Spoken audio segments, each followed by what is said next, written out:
someone asked me to make a video about coaching high school tennis, and I've done that before, and we've done really well in Hawaii for coaching high school tennis. And I think the first part of setting it up is your first organizational meeting. You need to have a meeting before the event, probably about a month before you get the kids ready. You probably need a physical, a waiver form. There might be a video for the parents to watch to waive the liability of playing your sport. Tennis is not a dangerous sport per se. That's one of the plus sides to being USPTA certified. Whenever I was on court, I had like $1 million insurance policy, assuming there's no negligence, of course.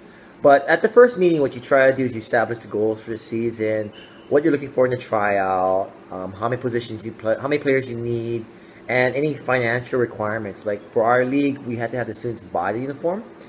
Some sports you give them a jersey and they wear the jersey year after year, but for tennis, it's very singular, so you get to buy a matching outfit.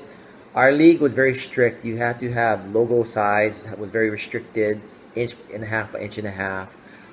They had to match totally. Like it was a uniform. Top and shorts had to be exactly the same. And so, being that our matches were Wednesday and Saturday for public school, and when I coached a private school, it was like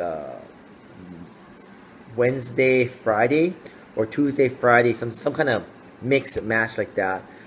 They had to purchase their own uniform, and you have to be careful because it can get rapidly out of control. Like you want to buy a team bag, you want to buy a warm-up suit, you want to have 2 uniforms. We used to have a t-shirt uniform and a normal uniform, but we also had 2 sets of uniforms sometimes and a t-shirt, you know, and before you know it, you're spending $100 on a uniform, which is not a lot, but for some people it is a lot.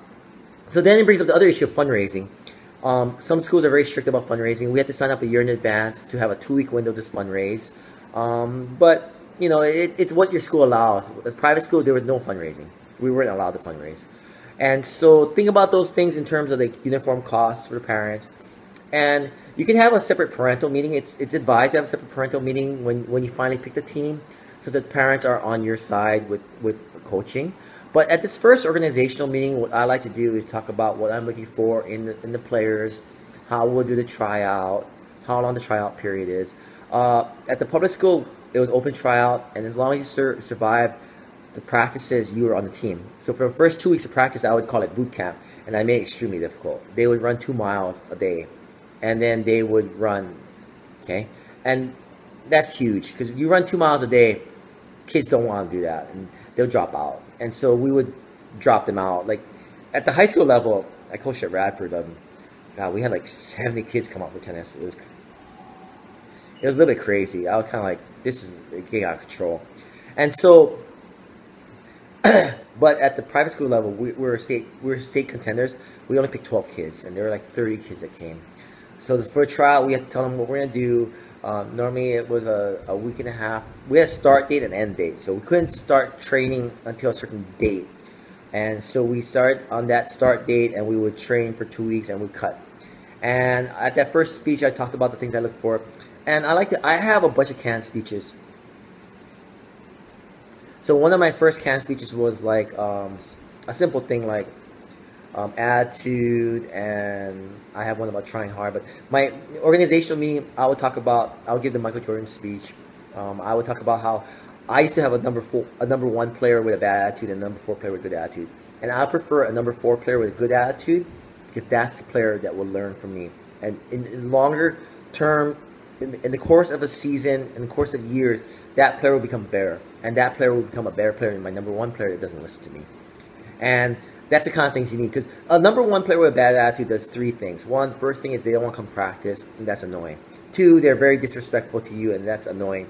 And 3, they represent the school and your facility and you as a bad person. So those are things I look for when I look for cuts of tryouts.